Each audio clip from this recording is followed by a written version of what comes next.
Okay गल बहुत लंबी है। ठीक है भाई जी एक संतुलत होंगी है तो उनकी आवाम जी है ना बड़ी सुती हुई आवाम होंगी है। सुती हुई मतलब कि उन्होंने कोई भी महंगाई कोई भी बोझ पाता जाए ना उन्होंने फर्क नहीं पैंदा है।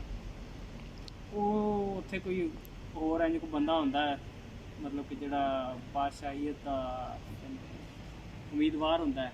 वो कहता कि जे मैं बादशाह बन गया ना तो मैं आवाम में जगा दें। अच्छा वो रब्बों ही ना कोई कर करा के बादशाह बन जाता है। वजीर उन्हें को आंदा कहता बादशाह साहब दसो तुहाडा अज पहला दिन है तुसी की करना चाहते हो पहले दिन। उन्हें कहा मैं आवाम जगाना चाहना। उन्हें कहा ठीक हो गया। उन्हें किवें उन्हें कहा जी चीज़ 100 रुपए की है ना 120 की कर दो पेट्रोल 130 का कर दो यानी कि थोड़े थोड़े रेट जोड़े ना बता दो 20-30% बताते रेट।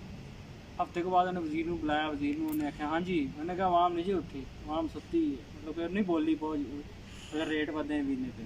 अच्छा उन्हें कहा रेट जो ना 50% बता दो अद्धों वध ज़्यादा कर दो करते आवाम फिर नहीं बोली। हफ्ते बाद वेख्या तो उन्हें कहा रेट भाई डबल कर दो तो 100 की चीनी की 200 की कर दो पेट्रोल 100 का सी 200 का 250 का जिन्ना भी है ना डबल कर दो लीटर। उन्हें कहा ठीक है। उन्हें कहा हाँ आवाम बोली। उन्हें कहा आवाम फिर भी नहीं बोली। ठीक है अच्छा आवाम बहुत ढीठ है चलो कोई गल नहीं। आवाम ना एक पुल लंघ के दूजे पुल शहर जाती होंगी सी काम करके ना काम करने वास्ते सॉरी तो वो पुल ते उन्हें ना टैक्स लाता। उन्हें कहा जेडे आवाम जाएगी ना आन जान ते ना 5 रुपये टैक्स दे के तो फिर जाना करना जाना तो आना टोटल। उन्हें कहा ठीक है। उन्हें कहा हाँ आवाम बोली। उन्हें कहा आवाम फिर भी नहीं बोली।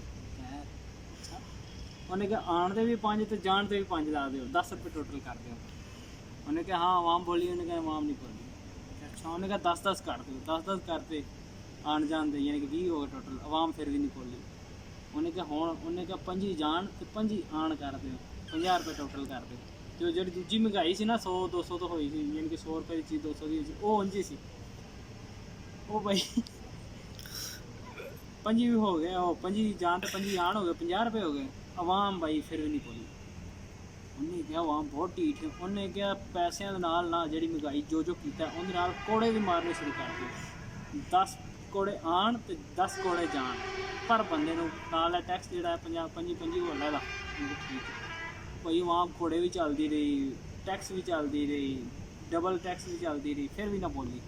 उन्हें क्या वजीर वजीर साहब हाँ जी बोली कि नहीं बोली। उन्हें कहा आवाम फिर भी नहीं बोली। उन्हें कहा 5-5 कोड़े तो 5-5 रुपये कर दो एक साइड पर तो दूजी साइड पर भी आएंगे आवाम भाई फिर ना बोली। हफ्ता लंघिया 2 हफ्ते लंघे वो बादशाह भी सोची पै गया कि हुण मैं होर नवां की करा क्योंकि 75 रुपये दिहाड़ी है तो 50 रुपये मैं अगे टैक्स लाता है जे मैं 75 करता आवाम ने तो मर जाना भुखी तो बोलना इन्ना फिर नहीं तो हुण मैं की करा। 15 कुछ दिन लंघे बादशाह होई सोचते रहे उन्नी दिन भाई आवाम जी ना बोल पी। वजीर आया वो खुश हो भाई जी आवाम बोल पी उनके की होया। उन्हें कहा आवाम रल के ना तुहाडी साइड पर आ रही है तुसी आ जाओ अपनी जोड़ा भी मजलस या जो भी होता सी हाल चाहिए बादशाह हो भाई रेडी शेडी हो गए सूट पा के आ गए। उन्हें कहा हाँ जी दसो। उन्हें कहा बादशाह साहब तुसी रेट बताया असी नहीं बोले तुसी जेड़ा है ना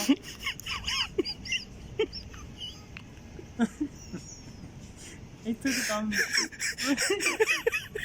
उन्हें कहा कि तुसी पुल दे आन जान दे टैक्स लाता असी नहीं बोले ठीक है लेकिन ए जेडे तुसी सुबह असी जाने पैसे दे के तो कोड़े भी खाने कोड़े खाने सानू जाने आने बड़ा टाइम लग जाता लिहाजा तुसी कोड़े मारने वाले बंदे बताओ। उन्हें